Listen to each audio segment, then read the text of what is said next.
रहस्यमय जादुई जंगल में, जहाँ रात में हजारों छोटे से सितारे वाले पेड़ चमकते थे, वहाँ श्रेक रहता था, एक शक्तिशाली हरी विशालकाय। अपनी भलाई के बावजूद उसका कठोर चेहरा और कसरत से भरी आदतें अन्य जंगल निवासियों में भय पैदा करती थी, जो उससे बचने की कोशिश करते थे। श्रेक अपने आरामदायक जीवन से खुश था, जंगल में घूमता फिरता था और छाती चूहे को डराकर खुश होता था। एक दिन शांतिपूर्ण झील के किनारे बैठा हुआ, उसने गहरी सांस ली और भारी सी आह भरी, अपनी तन्हाई की दुखद दुख से व्यथित होता हुआ महसूस किया। पेड़ों के पत्तों के बीच से घुसती हुई फुसफुसाती हुई हवा ने श्रेक की आह सुनी और उससे पूछा, मेरे बड़े हरे दोस्त, तुम्हें क्या परेशानी है? श्रेक उदास होकर स्वीकार करता है कि उसका दिल दोस्तों के लिए तड़प रहा है। हवा ने शाखों पर हिलते हुए एक पल के लिए सोचा और श्रेक को सलाह दी कि वह उसी नदी के किनारे रहने वाले बुद्धिमान केकड़े को खोजे।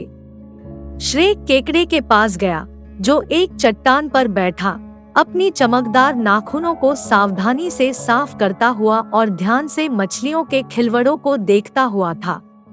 बुद्धिमान केकड़े, कृपया मुझे बताएं कि मित्र बनाने के लिए मुझे क्या करना चाहिए? श्रेक ने पूछा।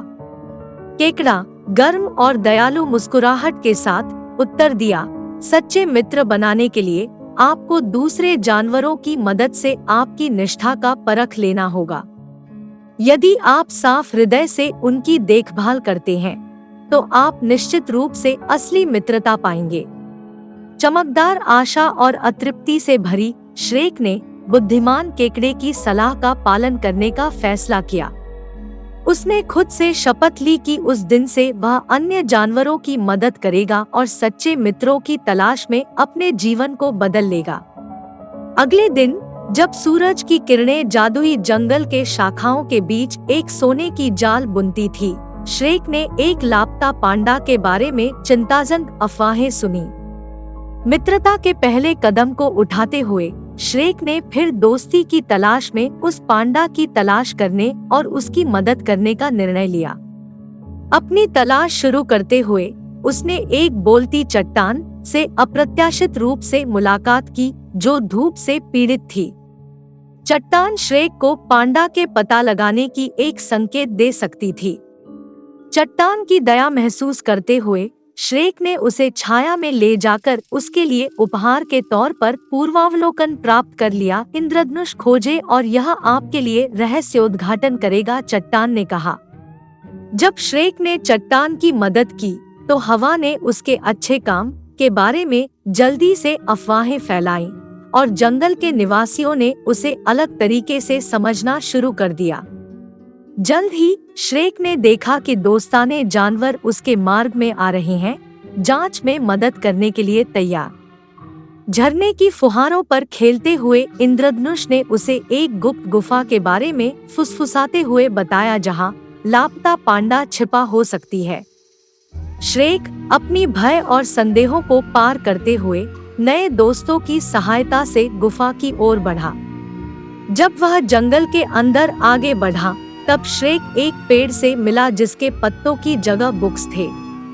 पेड़ ने उससे एक पहेली हल करने के लिए कहा ताकि वह गुफा की ओर रास्ता दिखा सके।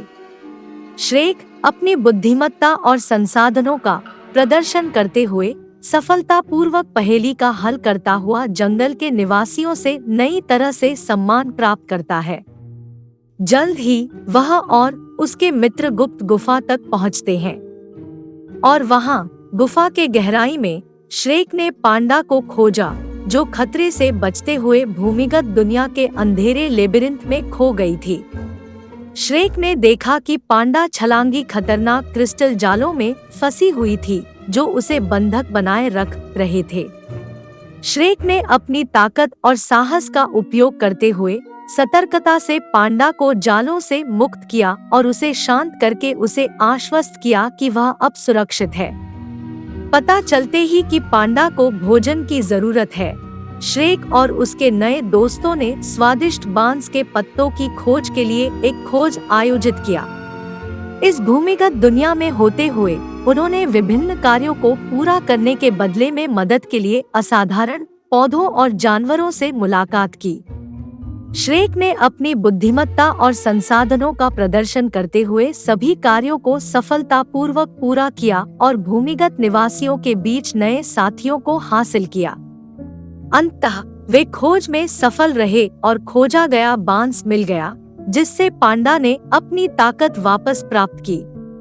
श्रेक और उसके दोस्तों ने मिलकर पांडा को गुफा से बचाने में मदद की और जादुई जंगल की सतह पर वापस लौटने में मदद की। पांडा आनंद और आभार के साथ चमकती हुई श्रेक के निकट दोस्त बन गई। जब वे जंगल लौटते हुए अस्त हुए सूर्य के किरणों ने भूमि को एक मुलायम सुनहरी चमक में नहलाया और पांडा की बचाव की खबर जंगल में अद्भुत त्वरिता से फैल गई। जंगल के निवासियों ने पांडा की वापसी से आनंदित होते हुए और श्रेक में हुए बदलाव को पहचानते हुए उसे सम्मान और आभार से बर्ताव करने लगे।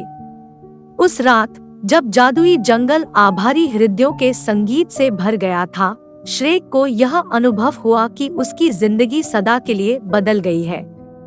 वह अब अकेला विशाल द्वीप नहीं था जो स्लिपरी मेंढकों को डराता था। गर्म और नमी भरी सुबह के दिन, जब जंगल बारिश और खिलते फूलों की सुगंधों से भर गया था, श्रेक अपने दलदल के पास शांति का आनंद ले रहा था। अचानक एक लंबे कान वाले खरगोश की अप्रत्याशित आगमन ने उसकी शांति को तोड़ दिया, जो अपने पैरों को जल्दी से टकटकाते हुए जंगल के निवासियों के लिए आगामी उत्सव की खबर लेकर आया। खरगोश ने श्रेक और उसके दोस्तों को उत्सव में भाग लेने के लिए आमंत्रित किया और मेहमानों के लिए खाद्य व्यंजन की तैयारी करने को कहा। श्रेक और उसके दोस्तों ने उत्साहपूर्वक सहमत होकर उत्सव की तैयारी में अपना हिस्सा निभाना शुरू किया। श्रेक को मुख्य रसोइया बनाया गया और वह मेहमानों को प्रसन्न करने वाली सबसे उत्कृष्ट और दुर्लभ सामग्री की खोज में निकल पड़ा। उनकी खोज में उन्होंने एक रहस्यमय पेड़ से मुलाकात की जिसमें सफेद पत्ते लगे थे, जो श्रेक को बताया कि वह 7 बौने के खजाने की चाबी ढूंढने की आवश्यकता है। इस साहसिक कार्य में श्रेक और उसके दोस्त जंगल के सबसे दूर और खतरनाक कोनों तक पहुँचे, जहां उन्होंने अद्भुत और दुर्लभ प्राणियों से मुलाकात की जो इंद्रधनुष से चमक रहे थे। उन्होंने एक अद्भुत और रहस्यमय दुनिया खोजी जहां पेड़ों की पत्तियों पर चमकते हुए क्रिस्टल उगते थे और हवा मीठे मीठे सुगंध से भरी थी। अंततः नायकों ने छिपी हुई चाबी को खोज निकाली, जो घने अंधेरे और नमी भरे जंगल की खाद में सुरक्षित रूप से छुपी थी। 7 बौनों के खजाने को खोलते हुए श्रेक और उसके दोस्तों को जंगल में पाए जाने वाले सबसे उत्कृष्ट और अद्भुत सामग्री का उपयोग करने का अधिकार मिला। उन्होंने सोने के सेब और चांद की छत्ते वाली कुकुरमुत्ता खोजी। अपनी राह के अंतिम बाधाओं को पार करते हुए श्रेक और उसके दोस्त अपने दलदल में लौट आए और जंगल के निवासियों के लिए एक आश्चर्यजनक केक तैयार करने लगे। पांडे और मेढक ने फल काटने में मदद की, जबकि मजेदार छोटे छोटे जानवर उनके आसपास नृत्य करते हुए एक जादुई घंटों की ध्वनि के समान धुन पर नाचते थे। जब उत्सवी दिन आया तो जंगल के ऊपर आकाश शाम के मुलायम गुलाबी और बैंगनी रंगों से भर गया था और सूर्य धीरे धीरे अक्षांश के नीचे डूब गया। सभी जंगली निवासियों ने भोजन के लिए इकट्ठे हो गए और श्रेक और उनके दोस्तों द्वारा तैयार की गई मिठाइयों में आनंद लेते हुए उत्सव मनाया। इस प्रकार श्रेक और उनके दोस्तों ने परीक्षाओं को पार कर अपनी दयालुता का प्रदर्शन करते हुए जंगल के निवासियों को आनंद और खुशी लाई। एक मुस्कुराती हुई भालू ने श्रेक से कहा, श्रेक, तुमने हमारी जिंदगी वाकई बदल दी है। तुम्हारी वजह से हम एकजुट परिवार बन गए हैं। धन्यवाद। मेंढक अपनी प्रशंसा को न रोक पाया और श्रेक के पास कूद पड़ा और बोला, श्रेक, तुम एक असली नायक हो। तुमने हमारी झील को खुशी और जादू के स्थान पर बदल दिया है। मुझे गर्व है कि मैं तुम्हारा दोस्त कहलाता हूँ। श्रेक शर्माते हुए लेकिन खुश बोले, मैं आप सभी के समर्थन और दोस्ती के लिए आभारी हूँ। हम सभी मुश्किलों का सामना साथ में कर सके और बेहतर बन सके। आप लोगों ने भी मुझे बदल दिया है और मैं कभी नहीं भूलूंगा। उस समय बोलने वाली पत्थर गहरी सम्मान के साथ श्रेक से बोली, ओ महान श्रेक, तुम्हारी दयालुता और शक्ति ने कई भाग्यों को बदल दिया है। तुमने जंगल के निवासियों के दिल में खुशी वापस दी है और अब वे तुम्हें अपना आभार और प्यार देने के लिए तैयार हैं। खरगोश सीधे श्रेक के पास कूदते हुए बोला, श्रेक, तुम हमारे लिए एक सच्चा दोस्त बन गए हो। तुम्हारी दया और धैर्य ने हमें हमारी भीतर नई ताकतों और क्षमताओं की खोज करने में मदद की है। सब कुछ के लिए धन्यवाद। इस प्रकार श्रेक और उनके दोस्त दोस्ती और प्यार से जुड़े हुए अपने साहसिक कारनामों को जारी रखते हुए जादुई जंगल में आनंद और खुशी लाते रहे। उनकी कहानी में गर्माहट और सहयोग था जो इस कहानी को सुनने वालों के हृदयों को गर्म करता था।